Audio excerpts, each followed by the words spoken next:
Faut-il durcir les sanctions contre les locataires qui ne paieraient pas leur loyer? C'est la question qu'on vous pose ce matin sur le compte Twitter de Sud Radio. Vous continuez à voter sur Twitter comme sur YouTube. D'ailleurs, pour l'instant, vous répondez oui à 61% d'entre vous. C'est aussi la question sur laquelle se penche le Parlement en ce moment et en particulier le Sénat. À ce stade, on parle de la loi anti-squat qui prévoit d'ailleurs un durcissement des sanctions contre squatteurs et locataires qui ne paieraient pas leur loyer.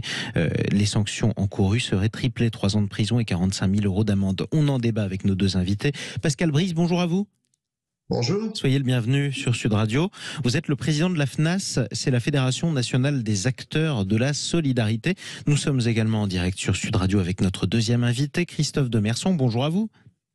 Bonjour Jean-Marie Bordry. Et bienvenue sur Sud Radio, président de l'UNPI, l'Union nationale des propriétaires immobiliers. Pascal Brice, un durcissement des sanctions contre ceux qui ne paieraient pas leur loyer ou alors des squatteurs. On parle de 3 ans de prison, 45 000 € d'amende. Ces mesures vous inquiètent, pourquoi ? Parce qu'elle mélange tout, qu'elle constitue un retour à ce qui a disparu en France depuis 1867. 1867, ça s'appelle la prison pour dette. C'est-à-dire que jusqu'au 19e siècle, en France, quand vous aviez des dettes, hop, vous alliez en prison. Alors ça, évidemment, ça a disparu depuis 1867. Et là, on a une proposition de loi qui est dite anti-squat. Bon, les squats, on voit bien ce que c'est. Les squats, c'est des gens qui s'introduisent dans des bâtiments, dans des logements. Ça, évidemment, c'est condamnable et ça doit être condamné. Et puis là, d'un coup, on mélange ces situations-là avec celles d'hommes, de femmes, de familles. On en connaît tous. Et nous, dans notre fédération, nos associations, on en connaît des dizaines de milliers, qui sont des personnes, des familles qui sont dans des logements, qui sont locataires, qui n'arrivent plus à payer le loyer. Je crois qu'on voit bien les uns et les autres ce que c'est dans la situation actuelle de plus pouvoir payer son loyer parce qu'on n'a plus de boulot, parce qu'on a perdu son boulot, parce que on n'est pas payé comme il faut, parce qu'on a des charges de famille. Et là, d'un coup, on nous dit, dans ce cas-là, ça va être la prison. Et donc, si vous voulez, je voudrais qu'on mesure ce que ça veut dire dans notre pays. C'est-à-dire que on mettrait en prison des gens dont on sait tous et dont on considère tous depuis des dizaines d'années que s'ils ne payent pas leur loyer, c'est parce qu'ils ne le peuvent plus. Alors, évidemment, il y a des voyous, Il y a des voyous qui organisent le truc, mais on sait tous et tous, et on en connaît des dizaines de milliers, des hommes et des femmes et des familles qui vont se retrouver en prison. Je vais vous dire un truc. Oui. Il y a des gens qui me disent, vous savez, moi, à une époque, avec une loi comme ça, j'aurais été en prison. Parce que je pouvais plus payer le loyer, ma maman elle pouvait plus payer le loyer. Donc si vous voulez, il faut quand même arrêter cette espèce de dérive qui est vraiment extrêmement problématique. Alors la réponse de notre autre invité, Christophe Demerson, président de l'Union nationale des propriétaires immobiliers. Est-ce que c'est une dérive ou pas de confondre squatteurs et locataires qui ne paieraient pas ? Alors, j'écoute attentivement ce que disait votre invité. Oui. Évidemment qu'on n'est pas du tout sur la même longueur d'onde. Nous, ce qu'on voit, et je le constate au quotidien, puisque moi, je me promène un petit peu partout en France et j'écoute les propriétaires un peu dans toutes les chambres de France, il n'y a pas du tout ce genre de problème. La prison, ce qu'il faut rappeler quand même, ce qu'on rappelle aujourd'hui, c'est que la loi, aujourd'hui, elle vise à mettre en parallèle les peines encourues par le propriétaire et les peines encourues par le locataire indélicat ou le squatteur. Ce que je rappelle quand même, c'est que personne s'indigne quand on voit les mesures qui sont prises contre les propriétaires et qui essayent de faire justice eux-mêmes. C'est-à-dire nous, à l'UNPI, on a toujours été contre ça. Donc, nous, on dit aux propriétaires, attention, suivez la loi, même si les procédures sont longues. Ça, c'est le premier point. C'est la base.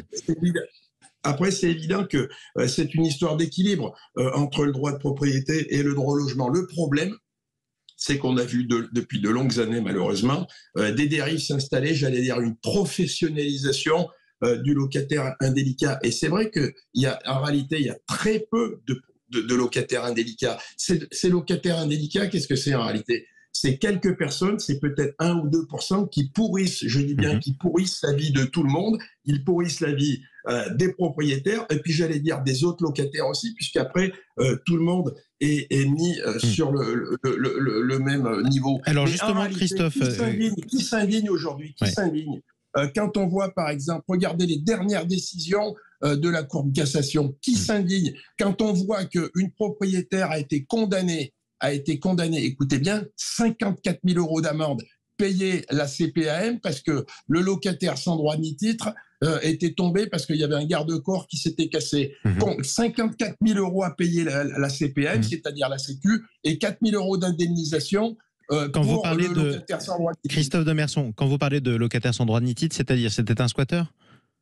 Non, c'est pas la même chose. C'était un locataire. C'était un locataire qui devait partir de son logement depuis de nombreuses années. Et qui n'était pas parti. La décision de justice n'était pas exécutée. Ce qu'on voit, c'est que personne s'indigne aujourd'hui. C'est là quand je parle de problème d'équilibre. Mais personne n'est surpris déjà qu'un locataire sans droit ni titre, il attaque le propriétaire qui ne peut même pas rentrer dans le logement parce qu'il y a un garde-corps qui casse. Alors la réponse justement la Cour de cassation, elle nous répond aux propriétaires, payer les 54 000 € de la CPAM et puis donner 4 000 € à l'occupant sans titre. Alors la réponse de Pascal Brice, vous le disiez, vous parlez, Pascal Brice, de personnes qui n'ont plus les moyens de payer leur loyer. De l'autre côté, Christophe Demerson nous parle de personnes, de locataires indélicats, c'est le terme qu'il emploie, et notamment de locataires qui auraient dû quitter leur logement et qui ne le quittent pas parce que la décision n'est pas exécutée. Est-ce que les deux cas se rencontrent ou est-ce qu'il y a une majorité de cas qui penchent plus d'un côté que de l'autre? Eh bien, je crois qu'on est d'accord avec le président. Il dit lui-même que 1-2%, je crois que vous disiez, président, des locataires sont, comme vous le dites, indélicats. Donc moi, je partage totalement ce point de vue. Vous savez, moi, je suis l'élu d'une commune populaire de la région parisienne. Et les propriétaires qui ont du mal à boucler les fins de mois, je les connais bien.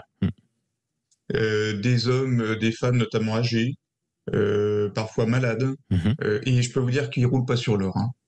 Et donc, protéger la propriété, et notamment protéger la propriété d'hommes et de femmes qui, en fait, ne vivent et parfois ne survivent que grâce à ça, c'est une évidence. Mais vous voyez bien comment est-ce qu'on peut, dans notre pays, où le président le disait aussi, on a une longue histoire de protection à la fois des propriétaires et des locataires, et comme le disait le président, c'est vrai qu'il faut trouver un équilibre, c'est ça qui est important.